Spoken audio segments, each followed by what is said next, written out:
ભારતની પ્રથમ ડિજિટલ વસ્તી ગણતરી 2027ના ભાગરૂપે ગુજરાતમાં ડિજિટલ વસ્તી ગણતરીનું પ્રથમ ચરણ શરૂ થઈ ચૂક્યું છે। તારીખ 17થી 31 મે સુધી નાગરિક પોતાનું સ્વગણતરી એટલે કે સેલ્ફ એન્યુમરેશન ફોર્મ સરળતાથી મોબાઈલના માધ્યમથી ગુજરાતીમાં ઘર બેઠા આ ફોર્મ ભરી શકે છે। તો ચાલો તે ફોર્મ કેવી રીતે ભરવું તે સમજીએ। ગૂગલ બ્રાઉઝરમાં SE-સેન્સસ લખશો એટલે પ્રથમ URL se.census.gov.in પર ક્લિક કરશો। ગુજરાત રાજ્ય સિલેક્ટ કરશો। નીચે બ્લેક કલરના જે કેપ્ચા લખેલા છે તે લખી અને પીળું બટન વેરીફાઈ અને પ્રોસીડ પર ક્લિક કરશો।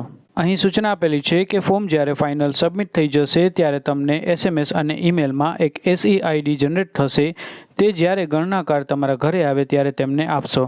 ઘરના મુખ્ય વ્યક્તિનું નામ જરૂરી નથી કે તે ઉંમરમાં મોટા હોય તેમનું જ નામ લખવું અને નામ લખવામાં ખાસ કાળજી રાખશો।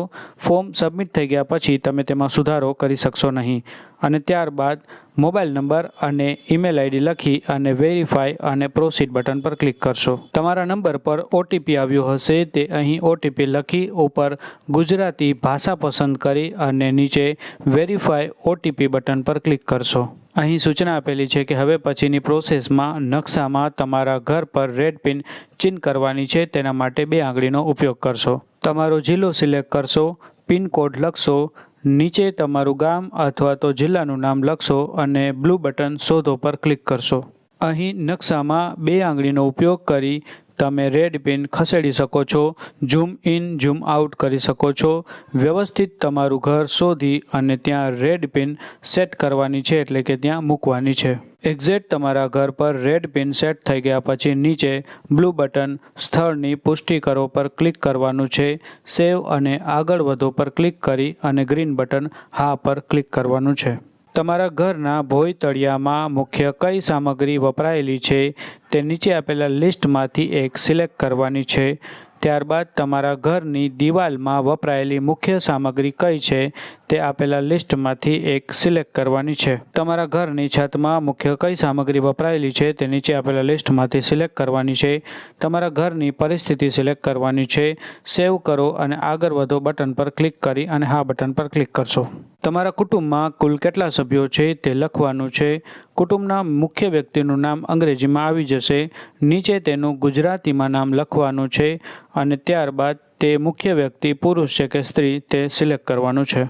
જાતિ સિલેક્ટ કરવાની છે, અનુસૂચિત જાતિ કે અનુસૂચિત જનજાતિ હોય તો તે, અને જો OBC કે જનરલ કેટેગરી હોય તો અન્ય સિલેક્ટ કરવાનું છે અને નીચે મકાન ઘરનું છે કે ભાડે તે સિલેક્ટ કરવાનું છે। કેટલા રૂમ છે તે લખવાનું છે। પરિણીત કપલ કેટલા છે તે લખવાનું છે અને નીચે સેવ કરો અને આગળ વધો પર ક્લિક કરવાનું છે।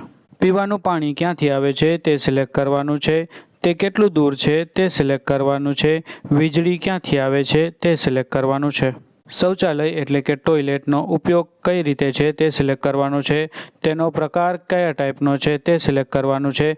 ગંદા પાણીનો નિકાલ એટલે કે ગટર કયા પ્રકારની છે તે સિલેક્ટ કરવાનું છે અને સ્નાનગૃહ એટલે કે બાથરૂમ કયા પ્રકારનું છે તે સિલેક્ટ કરવાનું છે। ઘરની રસોઈ ક્યાં થાય છે અને રસોઈ કરવા માટેનો મુખ્ય ઈંધણનો સ્ત્રોત શું છે તે સિલેક્ટ કરી અને સેવ અને આગળ વધો બટન પર ક્લિક કરો। ઘરમાં ઉપકરણો કયા કયા છે, ઇન્ટરનેટનો ઉપયોગ થાય છે કે નહીં, લેપટોપ છે કે નહીં, 2 વ્હીલર છે કે નહીં, 4 વ્હીલ છે કે નહીં તે સિલેક્ટ કરવાનું છે। કુટુંબમાં મુખ્ય અનાજ કયું ખવાય છે તે સિલેક્ટ કરી અને સેવ અને આગળ વધો બટન પર ક્લિક કરવાનું છે। ફોર્મ ભરાઈ ગયું છે, વિગત ચેક કરી લેશો, જો કોઈ ફેરફાર હોય તો સુધારો કરી લેશો અને છેલ્લે અંતિમ સબમિટ ગ્રીન બટન પર ક્લિક કરશો। તમારો સ્વગણતરી ID જનરેટ થઈ જશે। તમે તેનો સ્ક્રીનશોટ લઈ લેશો, તમને SMS અને મેલમાં પણ આ ID આવી જશે। ત્યારબાદ 1 જૂનથી 30 જૂન સુધી મકાન નોંધણી પ્રક્રિયા શરૂ થશે। ગણનાકાર દરેક ઘરે જશે। જેમને ઓનલાઈન સ્વગણતરી ફોર્મ ભર્યું છે તેમને ફક્ત SE-ID આપવાનું રહેશે।